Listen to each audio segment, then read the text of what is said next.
So recently, Tony Blair gave a speech. Now, hold on before you say anything. Yes, I am aware of Tony Blair being a somewhat controversial character, and to be honest, I like what a lot he did. I don't like a lot of other stuff he did. But there you go. You're never going to like a lot of what people say. But he recently gave another speech about the EU, which has been met, shall we say, by the Brextremists with basically absolute vitriol. And what they did was they just attacked him. And they didn't attack any of the substance of his arguments.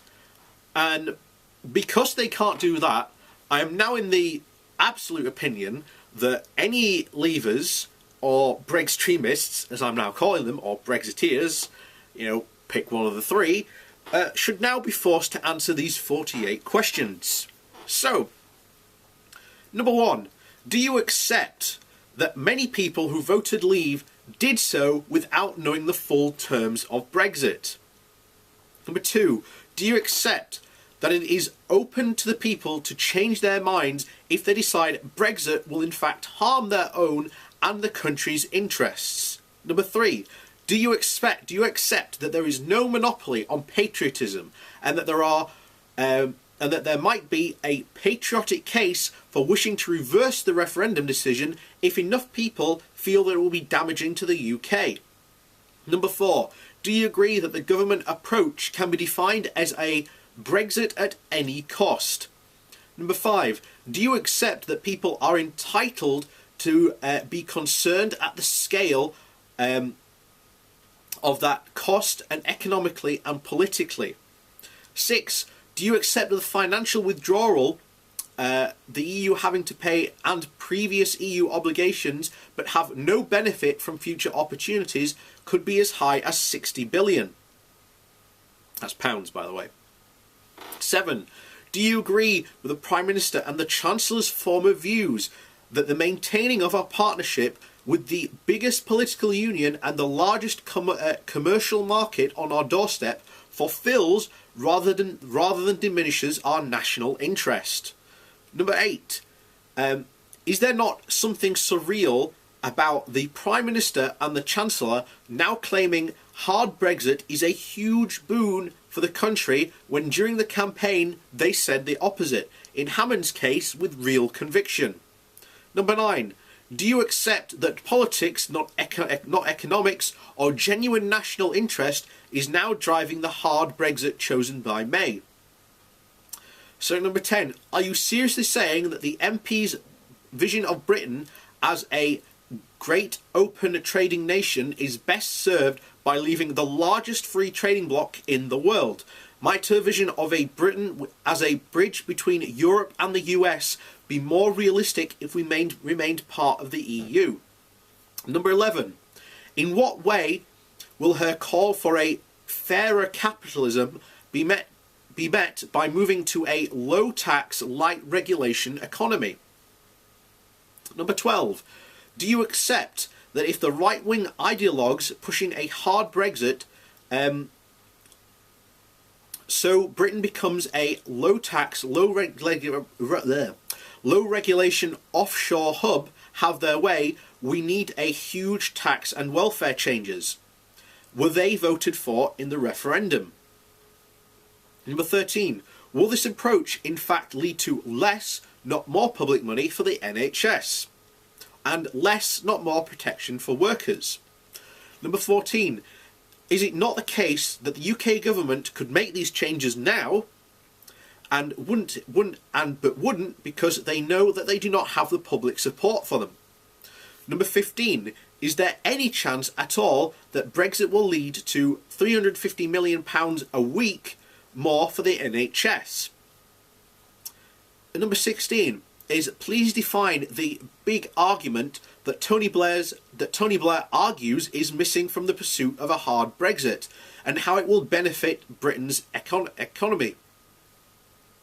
Number 17. Do you agree that the many arguments put forward for the leave in the referendum, only immigration and the European Court of Justice are still really being pursued?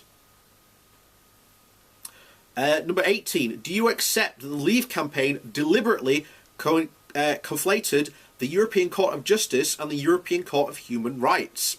Number 19.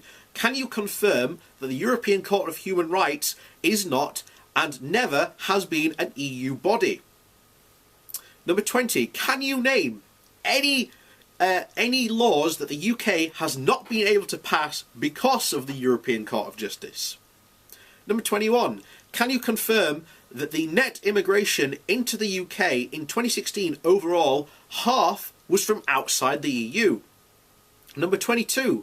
Do you accept, as May wants, to keep those EU immigrants who come with a confirmed job offer and students? This leaves about 80,000 who come looking for work without a job. Number 23. Do you agree that those 80,000, roughly a third, comes to London, mostly working in the food processing and hospitality sectors, and that the practical impact of Brexit on our control of immigration is an analysis on less than 12% of the immigration total? Number 24. Do you agree that most of these immigrants we are talking about in this 12% work hard and pay their taxes? By the way, they put in about £14 billion, just so you know that. 25. Do you think that the biggest constitutional, political, economic and social change of our lifetimes is merited by such numbers as set out in questions 22 and 24? Do you accept that the immigration that most people worry about, that of people determined to change our security and way of life in the name of a perverted view of Islam, is not affected by Brexit? 27. Do you agree that post-Article 50 negotiations are going to be as complex as we have experienced, covering the vast number of areas? Number 28. Do you accept as a matter of fact that the single market covers around half of our trade in goods and services? Number 29.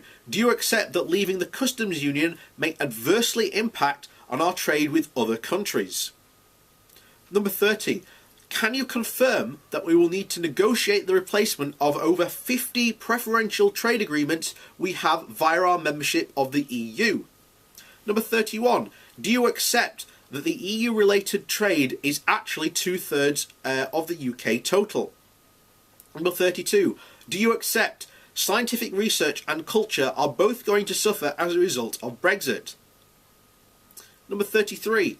Are you content to have the WTO, that's the World Trade Organization, as a fallback strategy should we fail to reach a satisfactory deal within 2 years?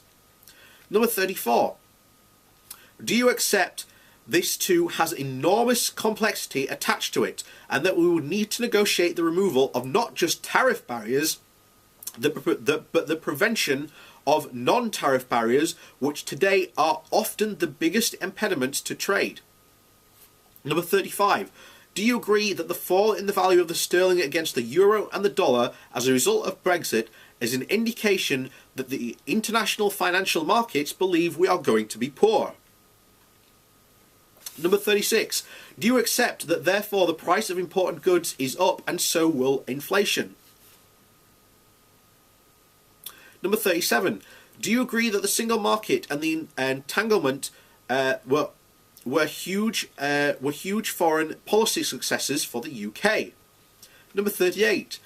Do you agree that the single market has brought billions of pounds worth and hundreds of thousands of jobs and major investment opportunities to the UK? Do you agree that the enlargement has enhanced the EU and the NATO security? Number 40. Do you accept that in the 21st century, most countries are seeking to forge rather than break regional and economic alliances? Number 41. Do you agree that we can do more on issues like environment with others than alone? Oh, pardon me. So 42. Do you agree that the route taken on since June the 23rd has helped to revive the argument about Scotland leaving the UK? Number 43. Do you accept the failure to address the question of how to maintain EU freedom of movement without a hard border between Ireland and the UK is destabilising the peace process. Number 44. Do you accept that the government is obsessed with Brexit and has no choice but to be so? Number 45. Do you accept that the scale of government focus on Brexit is having a detrimental impact on their ability to deal with other issues, such as the NHS, education, the new economy, crime, prisons, and of course, immigration policy? Number 46. Do you accept that there is a cartel of right-wing newspapers skewing the debate in broadcast media, and whose support for May is contingent on her pursuing a hard Brexit policy? Number 47. Do you agree that had the business survey mentioned by Blair and the opposite named a huge confidence in Brexit, that would have led to the news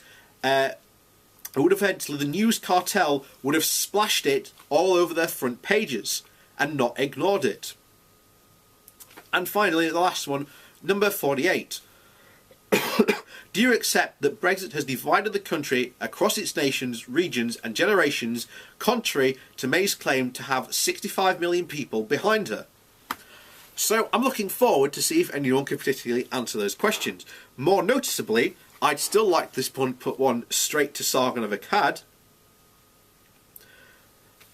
Can you name any laws that the UK has not been able to pass because of the European Court of Justice? Because to this date, even after his debate with Thunderfoot on this, where he couldn't answer now, I'm pretty confident he still can't answer it. And let's face it, no one else has been able to answer it for him. So as far as I'm concerned, unless you are willing to answer these 48 questions in a reasonable way, you're living in an absolute fantasy land. Brexit is going to be the biggest damaging thing to the UK economically, politically and socially of this lifetime. We do not want to live in a low regulation, low tax, offshore haven pushed by the people, by the hardliners in the Conservative Party, who have been after and drivelling after doing this for years. And if you don't believe me, hang on. Now, I highly recommend you go out and read this book called The Great Brexit Swindle, which basically sums up their entire plans, which basically means all UK investment, instead of going to the UK, goes abroad. And instead of focusing on our home industries, that focus is now on foreign industries to import cheaper goods. And if cheaper goods are imported, this will have a massive negative effect on our homegrown industries. This is something that people voted against and blamed the EU for, yet now are quite happy to let these people drive that agenda. So please, people, think sensibly for once in your life.